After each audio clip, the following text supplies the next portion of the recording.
No sleep gaming. Wake your ass up.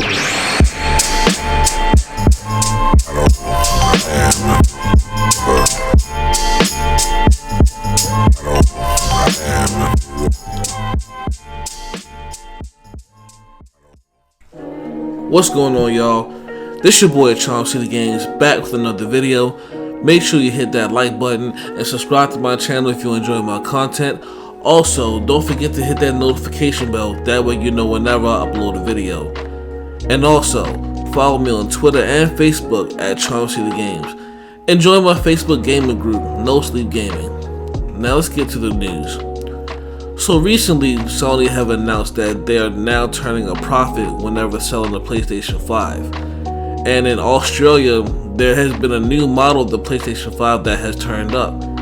And YouTuber Austin Evans got his hands on one. So he compared it to his launched PlayStation 5 All Digital Edition, and he said the newer one was indeed lighter. So he decided to take it apart and see what the differences is, what Sony changed on the inside to make it lighter and more efficient like they said it would be.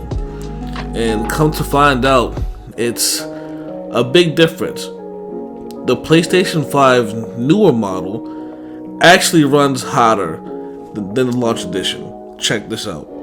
Have 51, 52 degrees, okay? So now let's take a look at the new one and see where we're at here. 55, 56. So this one's actually somewhat warmer. A 3 or 4 degree difference isn't huge, but that actually is something, especially you consider that the fans sound different.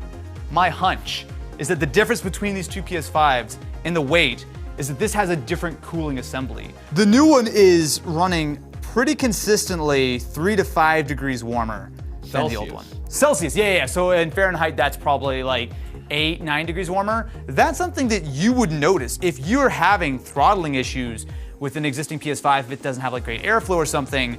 The difference of 5 degrees Celsius, that might not seem exciting, but that is actually enough to cause some difference in either your performance or in just the longevity of the console. Pretty bad, right? And the further Austin goes into tearing down both of the PlayStation 5s, we find that it is a lot worse than what we think it is. The new model PlayStation 5 is actually missing half the heatsink that the original launch model had. Yes, it's missing half of the heatsink. That's a big difference. Check it out. Oh my God! I've got like half the heatsink! Oh wow. Yeah, that's like really different. That's not even close! Wait, set these down, set these down. That directly explains why the new one is so much hotter. Yeah! Holy crap. You've got like a big chungus, I've got a little chungus now. You're making me feel like I need to compensate with my PS5. Look at how different that is. That's crazy, dude. Wow. And they're different colors. Like, these are clearly just entirely different models of heatsink. Absolutely. Well, we know it's not as efficient because it runs hotter. The fan sounds a little bit better, but that makes sense because this is, I believe, a slightly better fan. That does not compensate for the lack of, I'm gonna guess when we weigh these, 300 grams difference in heatsink. Yeah, I don't wanna like make any bold claims here, but that doesn't seem good. No, there's no scenario in which this is good. Technically, if Sony is able to get usable, good performance out of this smaller, lighter heatsink, they save money and it should be okay. But we know that even with a very brief test, this one runs hotter, which makes sense because I'm sure the chip inside is the exact same. Look, you've got all this extra copper here. Yeah. They, I guess for the launch models, over-engineered the cooling which they should needed. have done because Sony, again, has had major problems with heat in their consoles. I would guess what's happened is that Sony, now that they've got almost a year of PS5 data, they've spent more time testing everything, have determined that while, yes, this is going to run a little bit hotter, that's probably fine, that it won't negatively impact things that much. I don't know, man. That doesn't seem wise, considering that the PS5, like you said, changes its wattage based on what's going on in the console. So potentially long term, especially as you imagine this gets started to get caked in dust and whatnot, you've got less fins, less mass, you could actually lose performance. But I wonder though, with everything being so expensive to produce right now, that this actually helps their bottom line compensate for the past No, year. 100% does, because they just announced that they're making a profit on these things now instead of taking a loss. 16, 40, 39. Okay, so that is the original Big Chungus Yeah. heatsink, okay? Let's see where we're at on this one. So I'll flip it over the same way you did. I'll rest it gently on the scale. 1368. Yeah. And there you have it. The reason why the newer model PlayStation 5 is lighter than the launch edition is because they literally took out half the heatsink. By them doing this cut back on Sony's cost in producing the console, which is now allowing them to make profit, which is a good thing for them, but for a consumer, this is not a good thing. And already when the PlayStation 5 launched, they did not allow consumers to install their own SSD in the M.2 expansion slot.